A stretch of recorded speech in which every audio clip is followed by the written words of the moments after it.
नमस्कार मित्रांनो, नवीन वर्षाच्या हार्दिक शुभेच्छा. नवीन संकल्पाच्या हार्दिक शुभेच्छा. नवीन प्रॉफिट स्टेटमेंटच्या हार्दिक शुभेच्छा. मागच्या व्हिडिओमध्ये मी सांगितलं होतं की येणाऱ्या पुढच्या व्हिडिओमध्ये मी तुम्हाला ॲक्युम्युलेशन काय असतं हे शिकवेल. आणि आज थोडासा वेळ होता म्हणून करतोय प्रयत्न शिकवण्याचा. ॲक्युम्युलेशन काय असतं ते. ॲक्युम्युलेशन आणि रिडक्शन ह्या दोन कन्सेप्ट असतात. तर ते काय आहेत ते आपण आता शिकूया. हे पाहता येतं मी लिहिलंय ॲक्युम्युलेशन आणि reduction. So what is accumulation? In accumulation we increase quantity gradually. म्हणजे आपण जे काही क्वांटिटीज बाय करतो ते वन टाइम न करता ग्रॅज्युअली इन्क्रीज करत राहणं. And what is reduction? Reduction is decrease quantity gradually. याच्यामध्ये टार्गेट हिट झाल्यानंतर किंवा आपल्याला अपेक्षित प्रॉफिट आल्यानंतर किंवा रेजिस्टन्सच्या आसपास स्टॉक आल्यानंतर आपल्या क्वांटिटीज कमी करत जायच्या असतात, त्याला म्हणायचं रिडक्शन. आणि ॲक्युम्युलेशनमध्ये आपण काय करतो, आपल्याला ज्यावेळेस एखादा स्टॉक बाय करायचा असतो त्या ठिकाणी वन टाइम इन्व्हेस्टमेंट न करता ग्रॅज्युअली आपली क्वांटिटीज इन्क्रीज करत जायचं असतं. आता याच्यामध्ये पण एक दोन पार्ट आहेत. ग्रॅज्युअली क्वांटिटी इन्क्रीज कशा करायच्या. बरेच लोक काय करतात, मार्केट किंवा स्टॉक ज्यावेळेस खाली जात असतो असा त्यावेळेस कुठं इथं ॲव्हरेज कर, स्टॉक खाली गेला की अजून खाली ॲव्हरेज कर, अशा दोन पद्धतीने ॲव्हरेजिंग करत असतात. किंवा काही लोक त्याला ॲक्युम्युलेशन पण म्हणतात. पण ह्या जुन्या सिस्टीमने आपल्याला ॲक्युम्युलेशन करायचं नाही आहे, तर आपल्याला थोडंसं वेगळं करायचं आहे. की जी माझी एक स्ट्रॅटेजी आहे, ज्यावेळेस आपला स्टॉक वर जात असतो म्हणजे टार्गेटच्या बाजूला जात असतो, म्हणजे आपल्या अपेक्षित ट्रेंडने जात असतो, तर त्या ठिकाणी स्लोली क्वांटिटी इन्क्रीज करणं म्हणजे ॲक्युम्युलेशन करणं.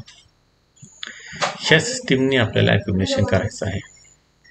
आणि रिडक्शन म्हणजे काय, ज्यावेळेस आपलं एक्सपेक्टेड टार्गेट आलेलं असतं किंवा इथून मार्केट किंवा स्टॉक परत खाली जाण्याची शक्यता असते, त्यावेळेस हळूहळू क्वांटिटी आपल्या कमी करत जाणं, त्याला म्हणायचं रिडक्शन.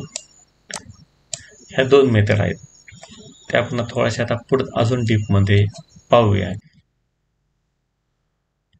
ह्या दोन ज्या मेथड ज्या आहेत त्या फक्त स्टॉकसाठी बेस्ट आहेत, की ज्यामध्ये आपल्याला टार्गेट अचीव करायचं आहे, एक पर्टिक्युलर टार्गेट, मे बी 10%, 20%, कोणाचं 50% टार्गेट असेल. ह्या अशा टार्गेट बेस्ड स्ट्रॅटेजीसाठी ही जी दोन मेथड मी सांगितलं, ॲक्युम्युलेशन आणि रिडक्शन, ह्या बेस्ट आहेत. ETF साठी ही जी मेथड आहे ही सेम टू सेम अप्लाय काय करू नका. ETF मध्ये इन्व्हेस्टमेंट करण्यासाठी ॲक्युम्युलेशन पद्धतच वापरली जाते, पण ती वेगळी पद्धत थोडीशी, म्हणजे बाय इन डिप्स ह्या सिस्टीमने ॲक्युम्युलेशन करायचं असतं. ओके, आता आपण मी एक पुढे उदाहरण दिले तुम्हाला. ह्या उदाहरणामध्ये पहा,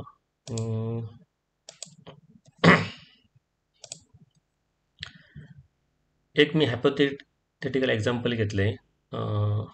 स्टॉक वर चाललेला आहे, ह्या ठिकाणी एक वेब बनवली असेल किंवा व्हॉटएव्हर जी काय स्ट्रॅटेजी असेल तुमची, त्या स्ट्रॅटेजीप्रमाणे जर इथं एंट्री येत असेल, ओके, म्हणजे तुम्ही ह्या ठिकाणी एंट्री घेतली असेल का, म्हणजे गृहीत धरूया 100 रुपयाला तुम्ही एंट्री घेतली. 100 रुपयाला एंट्री घेतल्यानंतर 2% स्टॉक वर गेला की त्या ठिकाणी तुम्हाला परत थोड्याशा क्वांटिटी ॲड करायच्यात, म्हणजे परचेस करायच्यात. परत 2% म्हणजे 102 पासून जेव्हा परत स्टॉक हा वर जाईल, म्हणजे 104ला जाईल, म्हणजे परत 2% झाले ह्या 100चे, तर ह्या ठिकाणी परत आपल्याला एक पर्टिक्युलर क्वांटिटी परत ॲड करायची, म्हणजे ॲक्युम्युलेशन करायचं आहे. आणि हा 104 पासून परत 106ला गेला की ह्या ठिकाणी आपल्याला परत क्वांटिटी ॲड करायच्यात, ओके, म्हणजेच ॲक्युम्युलेशन करायचे. ह्या अशा 4 स्टेजेसमध्ये आपल्याला ॲक्युम्युलेशन करायचं असतं. ओके, म्हणजे एंट्रीपासून 6% ज्या स्टॉक मूव्ह होतो, ह्या 6%च्या पिरियडमध्येच आपल्याला ॲक्युम्युलेशन करायचं आहे. ते स्टेप बाय स्टेप करायचं आहे. आणि 6%च्या वर गेल्यानंतर शक्यतो ॲक्युम्युलेशन करू नये. ओके, आता हे 6% म्हणजे मी हे एक्झाम्पल घ्यायचे म्हणून 6% घेतलं आहे. म्हणजे काय केलं मी, 10% टार्गेट असेल ह्या हिशोबाने मी 6% काढले. ओके, जर तुमचं 20% टार्गेट असेल तर त्या हिशोबाने ते डिवायडेड बाय 50 करा आणि थोडंसं प्लस करा. ओके, किंवा तुमचं 100% टार्गेट असेल, म्हणजे रिटर्न्स 100% जर घेणार असेल तर मग मला वाटते 60%च्या आसपास कुठंतरी स्टॉक ज्यावेळेस मूव्ह करेल त्यावेळेस ॲक्युम्युलेशन करायचं. ओके, म्हणजे ह्याला जर आपण 100 जर असं ठेवलं, ओके, 100%चं टार्गेट ठेवलं तर इथं कदाचित हा 60% येईल. ओके, इथं 40% येईल, इथं 20% येईल. ओके, आणि इथं काय तुमची एंट्री असणार आहे. ओके, आता हे जे एक्झाम्पल आहे ह्या एक्झाम्पलप्रमाणे तुमच्या स्ट्रॅटेजीमध्ये मॉडिफिकेशन तुम्ही करू शकता. ॲज इट इज कॉपी करा, मी असं अजिबात म्हणत नाही आहे. नाही आता काही रताळी लोक ॲज इट इज कॉपी करतील आणि परत म्हणतील की सरांनी आम्ही सांगितलं होतं की 2% करा म्हणून, किंवा हे असंच करा म्हणून. त्यामुळं असं काय करू नका. ही जी मी तुम्हाला सांगितलं फक्त एक गाईडलाईन आहे. ॲक्युम्युलेशन कसं करायचं फक्त एक गाईडलाईन आहे. ॲज इट इज फक्त कॉपी करू नका. तुम्ही तुमच्या स्ट्रॅटेजीप्रमाणे त्याच्यामध्ये मॉडिफिकेशन करा. कधी ॲक्युम्युलेशन करायचं, कोणत्या कोणत्या स्टेजला ॲक्युम्युलेशन करायचं, हे तुम्ही तुमच्या पद्धतीने ठरवू शकता. मी फक्त एक गाईडलाईन दिली की ह्या पद्धतीने तुम्ही ॲक्युम्युलेशन करू शकता. ओके, आता हे जर मी दिले हे आता अप ट्रेंड, म्हणजे तुमच्या टार्गेटच्या बाजूला ज्यावेळेस स्टॉक जाईल त्यावेळेसचं मी हायपोथेटिकल एक्झाम्पल दिले. तर आता ह्याचं उलटं करूया आपण की लॉसच्या बाजूला गेलं तर काय करायचं आहे. ओके, लॉसच्या बाजूला जाणार असेल तर काय, सेम आपण असं ड्रॉ करूया. तुम्ही इथं 100 रुपयाला ज्यावेळेस बाय केलं असेल, इथे 100 रुपये चालले. ओके, 100ला जर बाय केलं असेल, तुमचा स्टॉक थोडासा वर गेला. ओके, आणि तिथून परत खाली आला. ओके, शेवटी शेअर मार्केट हे काही पण पॉसिबल असतं. जर खाली आला तर तुमच्याकडे क्वांटिटी किती आहे, जे सुरुवातीला तुम्ही घेतल्यात त्या क्वांटिटीज आहेत, आणि त्याच क्वांटिटीचा तुमचा इथं पुढे एस-एल उडेल, किंवा तुमचं जी काय एस-एल असेल हा 5%चा असेल किंवा 10%चा असेल. 5% धरूया, इथं तुम्ही एक्झिट करू शकता तुमची क्वांटिटी. परत जर अजून खाली जर स्टॉक केला, म्हणजे तुमचं जर फॉर एक्झाम्पल जर एस-एल असेल 10%चा, तर तुम्ही 10%ला एक्झिट करू शकता. म्हणजे 1:1 रेशो जर आपण घेतलं तर इथे एक्झिट करू शकता. आता इथं जी आपण क्वांटिटी घेतलेली आहे ह्या ठिकाणी 100 रुपयाला, तीच क्वांटिटी आपण एस-एलमध्ये एक्झिट करणार आहे. आता ह्याच्यामध्ये बेस्ट काय आहे की तुमचा जो स्टॉक आहे तो तुमच्या फेवरमध्ये चालला आहे. ओके, म्हणजे तुम्ही आता विनिंग स्ट्रॅटेजीमध्ये किंवा विनिंग स्टॉकमध्ये तुम्ही इन्व्हेस्ट केली आहे. तिथं तुमची क्वांटिटी हळूहळू वाढत जाते, ग्रॅज्युअली वाढत जाते, स्टेप बाय स्टेप वाढत जाते तुमच्या विनिंग स्टॉकमध्ये. ओके, ही खूप एक बेस्ट मेथड आहे. ह्या मेथडचं इम्पॅक्ट आहे हे तुम्हाला ज्यावेळेस तुम्ही त्याच्यामध्ये ॲक्च्युली इन्व्हेस्ट कराल त्यावेळेस कळेल. विनिंग स्टॉकमध्ये तुमची क्वांटिटी ॲड होत चालली आहे, आणि लॉसिंग स्टॉकमध्ये तुमची क्वांटिटी ॲज इट इज तेवढीच राहते जी तुम्ही सुरुवातीला एंटर केली, आणि तुमचा लॉस हा खूप कमी राहतो. ओके, जर उदाहरण पकडायचं मला, मी उदाहरण तुम्हाला कॅल्क्युलेटिव्ह उदाहरण मी पुढं सांगतो. एक थोडं सुरुवातीला जर सांगायचं मला, फॉर एक्झाम्पल तुम्ही जर इथं 10,000 रुपये इन्व्हेस्ट केले आहे सुरुवातीला 100 रुपयाला, 100 रुपयाला स्टॉक असताना. ओके, ह्या 10,000तच तुम्हाला लॉस होणार आहे.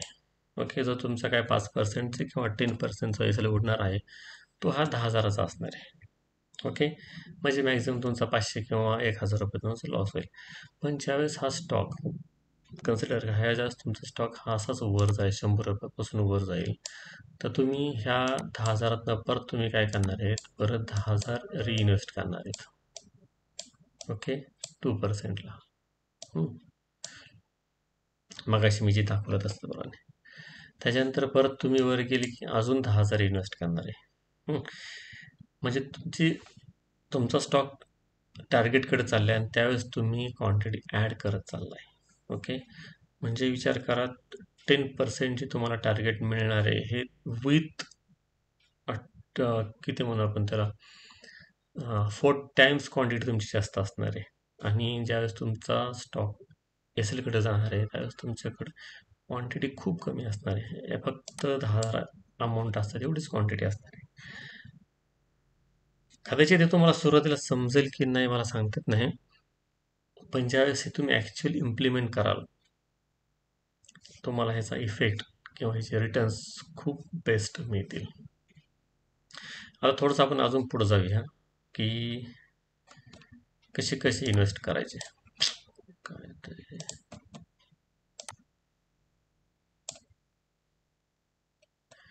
ओके, तर आपण आता कन्सिडर करू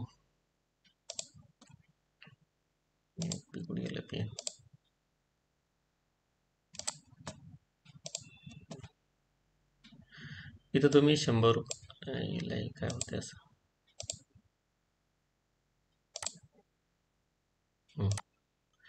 इथं तुम्ही 100 रुपयाला स्टॉक बाय केला असं समजूया. म्हणजे मेथड कशी आहे ते मला सांगायचं तुम्हाला. इथं तुम्ही 1,000 अमाऊंट इन्व्हेस्ट केली. हे पण आता एक हायपोथेटिकल एक्झाम्पल्स मी तुम्हाला सांगतोय. ह्या सुरुवातीच्या म्हणजे एंट्रीच्या ठिकाणी म्हणजे 100 रुपयाला स्टॉक असेल तेव्हा तुम्ही इथं 10,000 इन्व्हेस्ट केली. इथून स्टॉक परत 2% वर जाईल, म्हणजे किती जाईल 102ला जाईल. ओके, 102ला गेल्यानंतर तिथं परत तुम्हाला 10,000 इन्व्हेस्ट करायचे आहेत. ओके, परत 10,000 इन्व्हेस्ट करायचे.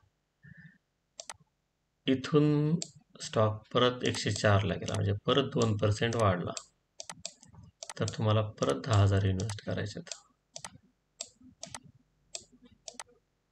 ओके, इथून स्टॉक परत अजून 2% वाढला तर तुम्हाला म्हणजे 106 जाईल त्यावेळेस तुम्हाला परत 10,000 इन्व्हेस्ट करायचे आहेत. ओके, म्हणजे किती झाले टोटल 40,000 रुपये तुम्ही इन्व्हेस्ट केल्यात जर तुमचा स्टॉक तुमच्या डायरेक्शनने जात असेल तेव्हा, म्हणजे टार्गेटच्या बाजूला जात असेल तेव्हा. आता हे 40,000 म्हणजे कसे तुम्ही आता एक एक्झाम्पल आहे की जे तुम्ही एखाद्या स्टॉकमध्ये 40,000 इन्व्हेस्ट करणार आहात, ह्या हिशोबाने मी ते 40,000 टोटल केलेले. तुम्ही जर एखाद्या स्टॉकमध्ये जर 80,000 इन्व्हेस्ट करणार असाल, जर तुमचं अलॉटमेंट पर स्टॉक जर 80,000 असेल, म्हणजे तुमचे मनी मॅनेजमेंटच्या कन्सेप्टनुसार पर स्टॉक जर तुम्ही 80 जर इन्व्हेस्ट करत असाल तर त्या 80ला परत 4मध्ये डिवाइड करायचं. व्हॉट एव्हर तुमची जी काही अमाऊंट असेल, तुम्ही जी काय पर स्टॉक अलॉटमेंट करताय अमाऊंट, त्याला फक्त डिवाइड बाय 4 करायचं आणि जी काय अमाऊंट येते ती अमाऊंट अशी ह्या पद्धतीने इन्व्हेस्ट करत राहायचं. आता ह्याच्यामध्ये तुम्हाला अजून जर काही शंका येत असेल आत्तापर्यंत स्टेपमध्ये, तर तुम्ही मला ग्रुपमध्ये पण विचारू शकता. आता आपल्याला जायचं आहे पुढं कॅल्क्युलेशनमध्ये की बाबा हा कॅल्क्युलेटिव्ह हा कसा वर्क करतोय. प्रॉफिट रिटर्न्स मी तुम्हाला सांगतोय. एक्सेलमध्ये आपण आता त्याचं उदाहरण घेऊया. ओके, मग अशी आपण जे 10,000चं एक्झाम्पल घेतलं होतं तेच एक्झाम्पल मी इथं आता 5,000 मध्ये कन्वर्ट केले. की बाकीचे जे काही स्टेजेस आहेत त्या सगळ्या आहेत अशाच कॅरी फॉरवर्ड केल्यात. 100 ते 110 ते पण as it is carry forward केलेली आहे. मग आता आपण ॲक्युम्युलेशन करताना आपलं जर टार्गेट मिळते, ओके, ते ह्या बाजूला घेतले आणि जर स्टॉप लॉस उडला तर काय होईल तर ह्या बाजूला ठेवले मी. सेम तसं 100 रुपयाला तुम्ही स्टॉक बाय केला आहे, तुम्ही 5 इन्व्हेस्ट केल्यात, म्हणजेच की तुमची क्वांटिटी झाली 50 क्वांटिटी झाली. 102ला तुम्ही ॲक्युम्युलेशन केले, परत 5,000 इन्व्हेस्ट केल्यात, तुमची क्वांटिटी तितकी असणार आहे 49 क्वांटिटी असणार आहे, कारण 5,000 भागिले 102 49 येते. इथं परत तुम्ही थर्ड स्टेजला परत 5,000 इन्व्हेस्ट केल्यात 104ला, तर 5,000 भागिले 104 किती होतात 48 क्वांटिटीची. हे अशा सिस्टमॅटिकली तुम्ही ॲक्युम्युलेट करत गेला आहे स्टॉक. तुमचं ओव्हरऑल त्याच्यामध्ये इन्व्हेस्टमेंट किती झाली? 20,000 इन्व्हेस्टमेंट झाली. ओके. बरं, त्याच्यामध्ये लक्षात ठेवा, सुरुवातीला किती इन्व्हेस्ट करायचे म्हणजे पहिल्या स्टेजला हे तुम्ही आधी डिसाईड करू नका. तुम्ही एका स्टॉकमध्ये टोटल किती इन्व्हेस्ट करणार आहात हे आधी डिसाईड करा. म्हणजे फॉर एक्झाम्पल तुम्ही जर टोटल त्या स्टॉकमध्ये जर 20,000 इन्व्हेस्ट करणार असाल तर त्याला डिवायडेड बाय 4 असं करा. जर तुम्ही स्टॉकमध्ये जर 1,00,000 इन्व्हेस्टमेंट करणार असाल तर त्याला डिवायडेड बाय 4 किती येते तेवढी फर्स्ट स्टेजला करा, तेवढीच सेकंड स्टेजला करा, हे सेम अमाऊंट ठेवा. ह्या पद्धतीने कॅल्क्युलेट करा. ओके. आता असं समजा की तुमचा स्टॉक आता फर्स्ट स्टेज क्रॉस करून पुढे गेला आहे, तर तुम्ही टोटल किती झाले? तुमचे 20,000 इन्व्हेस्टमेंट झाली. तुमचं ॲव्हरेज किती झालं? 103 ॲव्हरेज झालं त्या स्टॉकमध्ये. टार्गेट तुमचं 110 असणार आहे. जर तुम्ही काय म्हणू आपण त्याला 10% जर टार्गेट ठेवलं असेल तर तुमचं तिथं 110 व्हॅल्यू येईल. तसं केल्यानंतर त्याच्यामध्ये किती होते? 7% आपल्याला रिटर्न्स मिळतील. का? तर तुमचं ॲव्हरेज किती झालं? 103 झाले. 100 रुपये एंट्री पॉईंट आहे.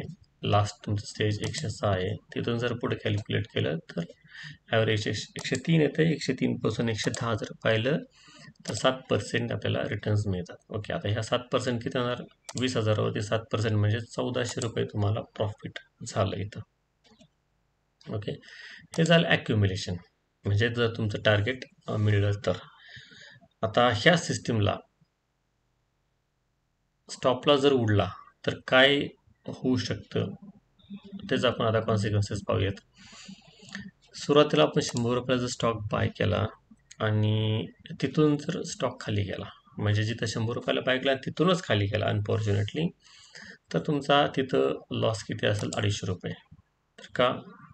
तुमचा एस एल जर 5% असेल तर मी 5%चे एस एलच्या हिशोबाने मी सगळं काढले तर त्यावेळेस तुमचा 250 रुपये लॉस असेल. 5,000ला जर 5% केलं तर 250 रुपये लॉस होते. ओके. आता सेकंड स्टेजला म्हणजे ह्या स्टेजला सेकंड स्टेजला जर स्टॉक गेला तुमचा, तिथं तुम्ही काय करणार आहे? परत ॲक्युम्युलेशन केलेलं असेल. ओके. म्हणजे किती झाले? तुमचे टोटल 10,000 इन्व्हेस्ट झाले त्या स्टॉकमध्ये इथं. आणि तिथं ॲव्हरेज किती झालं आहे? 101 ॲव्हरेज झाले. आता असं समजा की त्या 101 ॲव्हरेजपासून म्हणजे ह्या 102 प्राईसपासून स्टॉक खाली गेला आणि तुमचा स्टॉप लॉस उडला. स्टॉप लॉस किती असणार आहे? 5% असणार आहे. आता तुमचं ॲव्हरेज किती झालं? 101 झाले. तुमचा स्टॉप लॉस 5% हा कुठून असणार आहे? 100 रुपयापासून तुमचा हा स्टॉप लॉस 5% खाली असणार आहे. पण ॲव्हरेज आपलं किती झालं? 101. आता 101पासून खाली पाहिजे म्हणजे किती होते?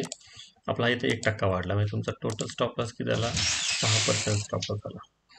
मग आता 1,000 तुमचे किती झाले? 10,000च्या मध्ये इन्व्हेस्टमेंट झाले.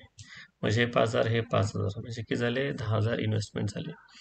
ह्या 10,000वरती 6% तुमचा लॉस झाला, म्हणजे किती झाले? 600 रुपये तुमचा हा मॅक्झिमम लॉस असेल. थोडंसं विचार करा आणि पहा की मिनिमम लॉस होतोय आणि मॅक्झिमम प्रॉफिट होतंय. बरेच लोक काय करतात? पूर्णच्या पूर्ण हे 20,000 अमाऊंट इन्व्हेस्ट करतात, म्हणजे ह्या 100 रुपयालाच. ओके. तर होतं काय? 20,000 अमाऊंटवरतीच तुमचा 5% लॉस पकडतात. आता 20,000 अमाऊंटवरती जर 5% लॉस पाहिला तर किती होतंय? 1,000 रुपये होते. जर तिथूनच तर तुम्ही स्टॉप लॉस जर तुमचा उडला तर. पण आपल्याला इथं पाहताय तुम्ही इथून जर रिव्हर्स फिरला तर 250 रुपयेच फक्त लॉस होणार आहे. ह्या ठिकाणापासून जर फिरला तर 600 रुपये लॉस होणार आहे. इथं मी 1,000 रुपये कशाला केले? हे चुकीचं आहे. इथून जर फिरला पहिल्या स्टेजपासून फिरला तर 250 रुपये लॉस होणार आहे. सेकंड स्टेजपासून फिरला तर 600 रुपये लॉस होणार आहे. थर्ड स्टेजपासून फिरला तर वेगळा अमाऊंट येईल. आता ती मी इथं केलेलं नाही आहे कारण की परत त्याचं ॲव्हरेज बदललं. ओके. थर्ड स्टेजला म्हणजे 104 ॲव्हरेज किती येईल? कदाचित 104 102 ॲव्हरेज आहे. मग 102 ॲव्हरेजपासून परत 5% लॉस म्हणजे 7%च्या आसपास तुमचा इथं लॉस येईल. मग तुमची इथं पुढे अमाऊंट वाढलेली असेल तर 15,000 होतील, मग 15,000वरती 7% लॉस. ह्या हिशोबाने तुम्ही पहा कसं होतं ते, म्हणजे मिनिमम लॉस आणि मॅक्झिमम प्रॉफिट. ही जी स्ट्रॅटेजी मी शोधलेली ती तुम्ही तुमच्या स्ट्रॅटेजीमध्ये इम्प्लिमेंट करा. होप सो तुम्हाला हे चांगलं हे कॅल्क्युलेशन समजलं असेल. आता जे सर्व जे काय सांगितलं मी ॲक्युम्युलेशनबद्दल सांगितलं आहे. आता आपण थोडंसं फोकस करूया रिडक्शनवरती. रिडक्शनला मी काय पूर्ण असं एक्सेल शीट सगळं सांगणार नाही. रिडक्शन ही खूप सिम्पल सिस्टीम आहे. ते तुम्हाला आता मी वर्कशीटवरती सांगतो की रिडक्शन कसं करायचं ते. हे पहा, आता वर्कशीटमध्ये रिडक्शन कसं करूया आपण ते पाहूया. आता एक उदाहरण पकडा की तुमचा स्टॉक असाच वर जात जात तुम्हाला इथं टार्गेट मिळाले. इथं तुम्हाला आता टार्गेट मिळाले. आता बऱ्यापैकी ह्या ठिकाणी कॉमन ट्रेडर काय करतात, इथं पूर्ण 100% जी काय त्यांची क्वांटिटी असते इथं ते एक्झिट करतात. ओके, पूर्ण 100% ते एक्झिट करतात आणि इथंच ते फसतात. तर मित्रांनो असं करू नका. 100% क्वांटिटी कोणत्याही तुमच्या स्टॉकमधून एक्झिट करत जाऊ नका. हां, जर तुमचे स्ट्रॅटेजी जर शॉर्ट टर्मची असेल किंवा स्विंग ट्रेडिंग सिस्टीम असेल तर तुम्ही तिथं 100% क्वांटिटी एक्झिट करू शकता. पण तुमचे स्ट्रॅटेजी जर मिड टर्मची असेल, लॉंग टर्मची असेल तर त्या ठिकाणी 100% क्वांटिटी एक्झिट करू नका. ओके, 6 महिन्यापेक्षा जर होल्डिंग जास्त असेल, 6 महिन्यापेक्षा पिरियडमध्ये सांगण्यापेक्षा जर तुमचं टार्गेट जर 30%च्या पुढं किंवा 40%च्या पुढं जर तुमचं टार्गेट असेल तर त्या स्ट्रॅटेजीसाठी रिडक्शन मेथड खूप बेस्ट आहे. 5%, 10%, 20%च्या आतल्या जे काही स्ट्रॅटेजी आहेत, मग त्या स्ट्रॅटेजी तुम्ही काही नाव द्या, स्विंग ट्रेडिंग द्या, मिड टर्म द्या, शॉर्ट टर्म द्या, वॉट एव्हर, ते डिपेंड ऑन यू. त्या ठिकाणी ही रिडक्शन मेथड प्रॉपर वर्क करत नाही. त्याच्या पुढच्या रिटर्न्समध्येच बेस्ट वर्क करते. 20% किंवा 30%च्या टार्गेटच्या पुढे रिडक्शन स्ट्रॅटेजी खूप बेस्ट वर्क करते. तर हे लक्षात ठेवा की 100% करू नका जर तुमची स्ट्रॅटेजी 30%च्या पुढे असेल तर. ओके, आता काय करायचं, तुमचं आता एक उदाहरण पकडूया की तुमचा स्टॉक आता 100% वर गेलेला आहे किंवा 90% गेला किंवा 100% इथं तुमचं टार्गेट मिळलं आहे. ओके, 100% खूप होते, आपण एक 90%च बघूया, म्हणजे जरा थोडंसं जरा प्रॅक्टिकल वाटेल, हाईप केल्यासारखं वाटेल. नको, सॉरी, 90%. 90% आल्यानंतर तुम्ही त्यातून थोड्याफार क्वांटिटी एक्झिट करत जायचा. थोड्याफार म्हणजे किती, सुरुवातीला तुम्ही इथं 40% क्वांटिटी एक्झिट करायच्या. ओके, इथं तुम्ही 40% क्वांटिटी एक्झिट करायच्या. स्टॉक जर असाच खाली आला, ओके, 90% तुमचं टार्गेट मिळाल्यानंतर स्टॉक जर असाच खाली आला, इथून परत खाली आला, म्हणजे तिथं उदाहरण पकडा मग 60% स्टॉक खाली आला, 60% स्टॉक खाली नाही आला, इथून परत 30%च खाली आला आहे. म्हणजे तुमच्या खालच्या बाईंग प्राईसपासून हा 60% वर आहे. ओके, 60% वर असताना तुम्ही इथं राहिलेलं तुमचे 40% क्वांटिटी एक्झिट करू शकता. ओके, 40 आणि 40 कितीला 80% झाल्या. तुमच्याकडे आता फक्त 20% क्वांटिटी राहिली. ही 20% क्वांटिटी आता तुम्ही कुठे एक्झिट करायची, जर हा स्टॉक अजून खाली गेला, तुमच्या बाईंग प्राईसपासून हा स्टॉक 50% वर आहे, त्यावेळेसच राहिलेल्या 20% क्वांटिटी एक्झिट करायच्या.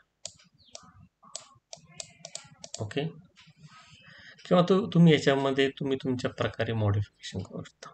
आता मॉडिफिकेशन काय करू शकता, इथं 40%च्या ऐवजी तुम्ही इथं 50% करू शकता.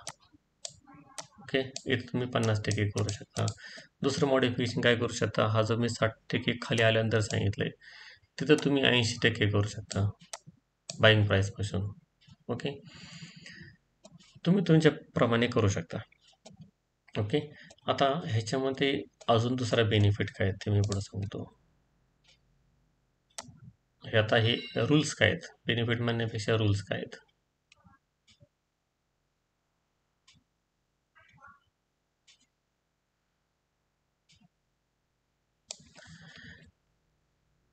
ह्या ठिकाणी जर तुम्ही 40% क्वांटिटी एक्झिट केली, 40 म्हणा किंवा 50% क्वांटिटी एक्झिट केली आणि स्टॉक खाली न येता म्हणजे आपल्या सेकंड स्टेजला न येता तसाच जर वर गेला, ओके, हा परत अजून एक ब्रेकआउट दिला, या ठिकाणी अजून एक ब्रेकआउट दिला, तर तुमच्या राहिलेल्या म्हणजे किती राहिल्या क्वांटिटी, अजून 60% क्वांटिटी तुमच्या अजून शिल्लक आहेत, तुमचा प्रॉफिट अजून वाढत जातो त्या 60% क्वांटिटीवरती. ओके, मग आता पुढे जाऊन हा स्टॉक परत खाली आला, इथून परत खाली आला, तर तुमच्या राहिलेल्या त्या 60 मध्ये परत 40% क्वांटिटी ते एक्झिट करायच्या. ओके, म्हणजे पहा, हा वरील एक्स्ट्रा जो बोनस तुम्हाला मिळणार आहे, हा मिळला नसता जर कधी जर तुम्ही डायरेक्टली 100% क्वांटिटी एक्झिट केली असत्या, तर हा जो एक्स्ट्रा बोनस आहे मिळला नसता. आता असं पहा, इथून अजूनही वर गेला स्टॉक, परत असाच वर गेला, तुम्ही ते 40% क्वांटिटी एक्झिट केला, इथून स्टॉक परत वर गेला, म्हणजे तुमच्यात आहे किती 20% क्वांटिटी राहिले, त्यात तुम्हाला परत अजून वर जाऊन बोनस मिळतोय. ओके, म्हणजे हा एक्सटेंडेड बोनस हा फक्त ह्या रिडक्शन सिस्टीममध्येच मिळतो. स्टॉक जर खाली आला तर तुम्ही स्टेप बाय स्टेप एक्झिट करताचे, पण वर जाताना तुम्हाला एक्सटेंडेड बोनस मिळतोय. आता खूप सारी ट्रेडर असतात, ते पश्चाताप करतात, अरे मी उगाच स्टॉक एक्झिट केला, मी स्टॉक एक्झिट केल्यानंतर किंवा प्रॉफिट बुक केल्यानंतर मार्केट अजून वर गेलं, स्टॉक अजून वर गेला, मला अजून प्रॉफिट काढता नाही आलं. हे जे काही तुमच्या ज्या विचार आहेत, हे ह्याच्यामध्ये तुम्ही फसता, ट्रॅप होता. ओके, मग कसं एक्झिट करावं, किती प्रॉफिट काढावं, किती टार्गेट ठेवावं, हे तुमचे जे असे बेसिक प्रश्न आहेत ना, मग तुम्ही ग्रुपवरती टाकता, सर किती टार्गेट ठेवू, किती काय करू. तर टार्गेट हे कधी पर्टिक्युलर टार्गेट नसतं, एक पर्टिक्युलर प्राइस हे कधी टार्गेट नसते. एक प्रोफेशनल ट्रेडर जर बनायचं असेल तर पर्टिक्युलर टार्गेट किंवा पर्टिक्युलर प्राइसवरती पूर्ण क्वांटिटी एक्झिट करणं, हा जो बालिशपणा आहे हा सोडून द्या. स्टेप बाय स्टेप एक्झिट करणं हा एकदम प्रोफेशनल आहे, प्रोफेशनल ट्रेडरला शोभणारा सिस्टीम आहे. तर त्याप्रमाणे एक्झिट करा. ह्याप्रमाणे जर केलं तर तुम्हाला कसल्याही गोष्टीचा, कोणत्याही प्रकारचा पश्चाताप होत नाही की मी विनाकारण स्टॉक एक्झिट केला. ओके, हा तुम्हाला प्रॉब्लेम येत नाही. आता पहा, बरेच लोक काल एक्झिट झाले असेल किंवा बरेच लोक परवा एक्झिट झाले असेल मार्केटमधून, आणि आज 2 दिवस झाले मार्केट वाढते, खूप वाढते, म्हणजे मला वाटतं 2%च्या आसपास मार्केट वाढले. मग जे लोकांनी एक्झिट केली असेल काल परवा, त्यांच्या हातातून हे एक्सटेंडेड प्रॉफिट गेलं. मग ते आता काही लोक पश्चाताप करत असतील किंवा ग्रुपवर पोस्ट पण टाकले असेल, अरे मार्केट खूप वाढले, मी कालच एक्झिट केलं, परवाच एक्झिट केलं, नव्हतं करायला पाहिजे. हे हे ही मेथड चुकीची आहे, तर ह्या मेथडने जाऊ नका. ही जी रिडक्शनची मेथड जी सांगितली ही फॉलो करा, ह्याच्यामध्ये तुम्हाला खूप मस्त प्रॉफिट मिळेल, एक्सटेंडेड बोनस मिळत राहतील, आणि ज्यावेळेस तुमचे 100% ज्यावेळेस हा स्टॉक खाली येतो त्यावेळेस तुम्ही प्रॉपर सिस्टमॅटिकली तुम्ही त्या स्टॉकमधून एक्झिट करताय, त्यामुळे ह्याचंही तुम्हाला टेन्शन राहणार नाही.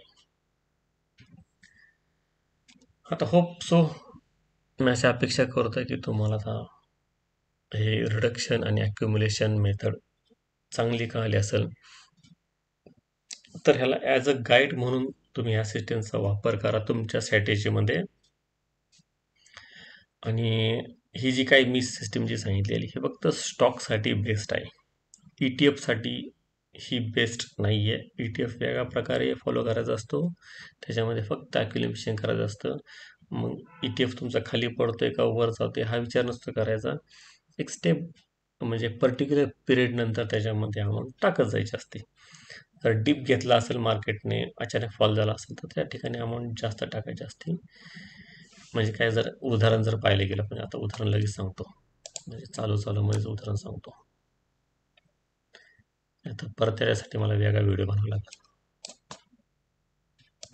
ETF मध्ये काय करायचं, त्यावेळेस तुमचं निफ्टी खाली पडते अचानक, तर ज्यावेळेस खाली येतं आणि इथून परत बाउन्स बॅक करायला चालू करत, तर ह्या ठिकाणी ETF बाय करायचा. ओके, वर जात असेल तर बेस्टच आहे. परत ETF कधी बाय करायचा, हा जो मागचा कुठला तरी एखादा रेजिस्टन्स असतो तो ज्यावेळेस ब्रेक करेल तर त्या ठिकाणी परत ETF बाय करायचे. ह्या अशा मेथडनी ETF मध्ये ॲक्युम्युलेशन करायचं असतं. आता इथून जर वर न जाता हा परत ETF तसाच खाली आला, म्हणजे बँक निफ्टी 20 खाली आला, तर परत खाली कुठं जाणार, असं कुठंही बाईंग करू नका. ज्यावेळेस प्रॉपर सपोर्ट घेतोय, कुठं मागचा एखादा मेजर सपोर्ट, विकली मंथली सपोर्ट घेतोय आणि तिथून बाउन्स बॅक करत असताना त्या दिवशी याला इथे बाय करायचा. मार्केट खाली पडत असताना कधीच ॲक्युम्युलेशन करायचं नाही. ज्या ठिकाणी सपोर्ट घेईल त्या दिवशी ॲक्युम्युलेशन करायचं. ही सिस्टीम ETF मध्ये फॉलो करा, ती बेस्ट राहील. स्टॉकमध्ये ही सिस्टीम चालत नाही. स्टॉकमध्ये तुम्हाला पर्टिक्युलर स्टॉप लॉसला एक्झिटच करायचं असतं आणि पर्टिक्युलर टार्गेटला स्टेप बाय स्टेप एक्झिट करायचं असतं. ठीक आहे. पहा, विचार करा. विचार करून कसं तुमच्या स्ट्रॅटेजीमध्ये इम्प्लिमेंट करता येते ते पहा. धन्यवाद.